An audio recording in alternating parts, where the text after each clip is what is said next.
안녕하세요. 오늘의 기본 뉴스. 노빠꾸 김문수의 대활약으로 인해 한덕수를 통해 부활을 꿈꿨던 윤의 계획이 망가지고 있습니다. 강제 단일화를 진행 중인 국힘 지도부를 향해서 김문수는 노빠꾸 기자회견을 열어서 반격을 가했습니다. 단일화는 다음 주에 한다. 어떠한 불의에도 굴복하지 않겠다. 국힘 지도부는 형사처벌 대상이다 등의 발언을 했고, 무엇보다 이런 폭로를 했습니다. 대통령 후보로 당선된 저 김문수를 끌어내리려는 당 지도부의 작업이었고, 그 결정적 사실은 어젯밤 늦게 확인되었습니다. 그러니까 국힘 지도부가 나한테 임명장도 안 주고 후보로 인정하지 않고 못살게 굴었는데 어젯밤 늦게 그 결정적인 이유를 알게 되었다는 거죠. 그것을 김문수는 공식 발언 이후 이어진 백브리핑 자리에서 밝혔습니다. 어제 한덕수를 만났는데 나한테 이렇게 말하더라. 당에서 해주는 거 외에는 준비도 안 할 것이다. 아니, 이렇게 의지도 없고 후보 등록할 생각도 없는 분을 누가 끌어냈는지 참 안타깝다고 말했습니다.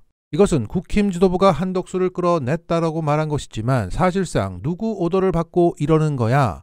윤석열을 직격하는 발언입니다. 자신의 후보 자리를 지키기 위해서 반윤을 서슴지 않는 김문수의 달라진 모습입니다. 여기에 권성동은 이 김문수의 폭로를 가지고 국힘 최고위원 자리에서 격하게 반응했습니다. 한덕수 후보를 누가 끌어냈냐고요?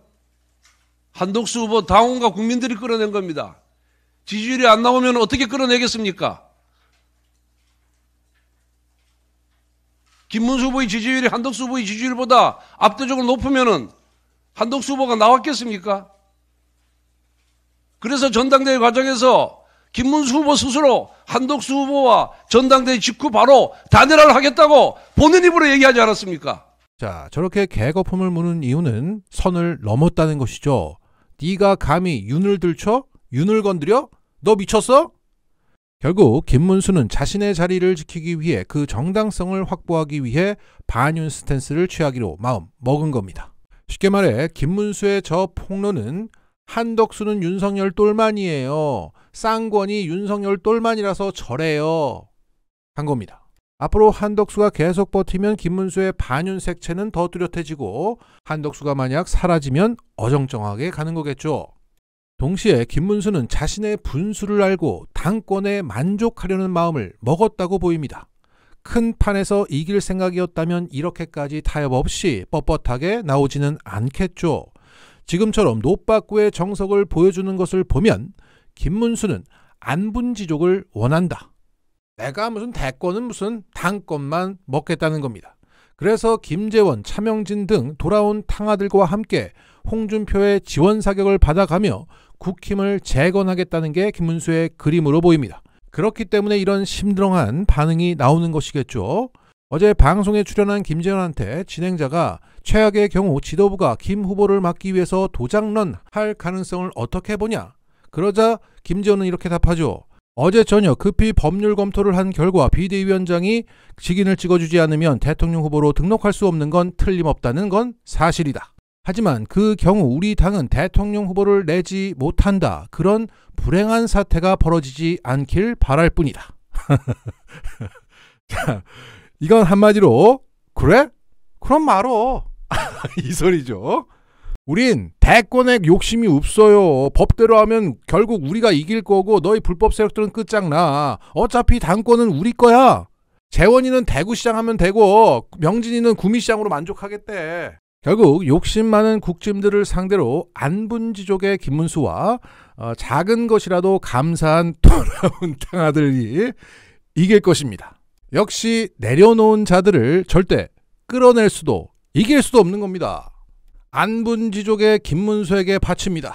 모진 비바람이 몰아친데도 어떤 유혹 손길에도 흔들림 없는 바위처럼 살자꾸나. 김문수 화이팅!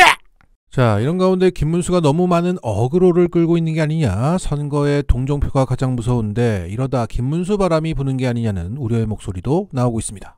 하지만 오늘 김문수는 관훈 토론에 참석해서 앞서 말씀드린 내용에 준하는 발언을 쏟아냈습니다. 비상계엄 정중한 사과, 반성과 성찰 필요하다. 전 강성 친윤 아니야. 윤 전 대통령 매우 안타까워. 기독교 교회 말씀에 의해 자유민주주의 그나마 버텨. 그러니까 윤석열 버리고 정광훈과 함께 가겠다. 아스팔트 태극기 부대에 선봉에 섰던 나 김문수의 정체성을 버리지 않겠다고 선언했습니다. 동정표를 주려고 하다가도 깜짝 놀라겠습니다. 그리고 정규재 평론가가 방송에서 이재명 후보의 상대원 시장 연설을 논평하면서 울었습니다. 그 이재명 대표, 이재명 후보의 그 눈물바다의 연설을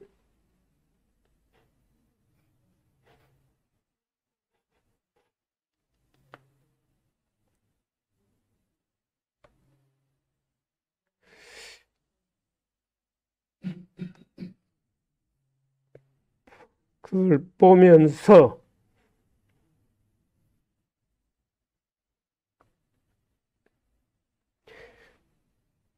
우리가 살아가는 삶의 방식,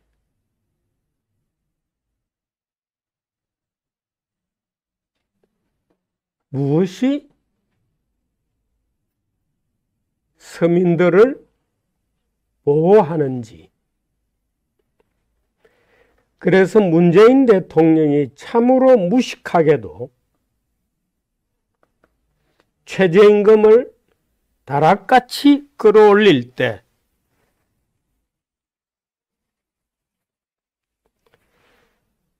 최저임금을 다락같이 끌어올릴 때 제가 분노했던 거죠.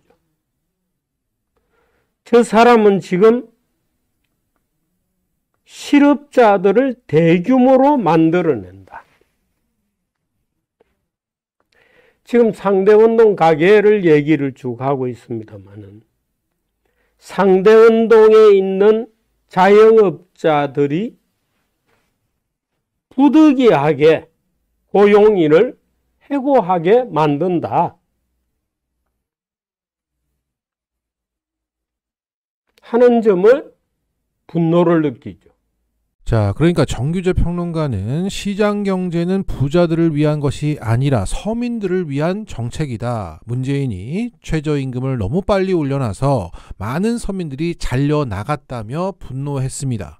그러면서 동시에 이재명 후보의 상대원 시장 연설을 떠올리며 눈물을 보였습니다. 자, 그의 논리는 저로서는 이해는 안 가지만 정규재 평론가가 확실히 잼며들었다는 것은 알겠습니다. 보수층에게 표를 얻는 것은 논리보다는 태도나 감성인 것 같습니다. 끝으로 조이대와 윤석열의 가교 역할을 하면서 사법 쿠데타의 기획자로 알려진 서석호 변호사가 최근 김앤장에서 퇴사했다고 합니다. 최근 김앤장 대표가 사법 카르텔 의혹을 받는 서 변호사에게 퇴사를 권고했다고 전해집니다. 잘랐든 말든 김앤장도 이번 사법개혁 과정에서 빠져나가지 못할 겁니다. 국민 주권을 건드린 윤석열, 조이대, 서석호 그리고 김앤장에 있는 그 서석호 팀 다 박살내야 할 것입니다. 정치 집단이 기본 뉴스에서 새롭게 시작합니다. 구독과 공유 부탁드립니다. 마치겠습니다.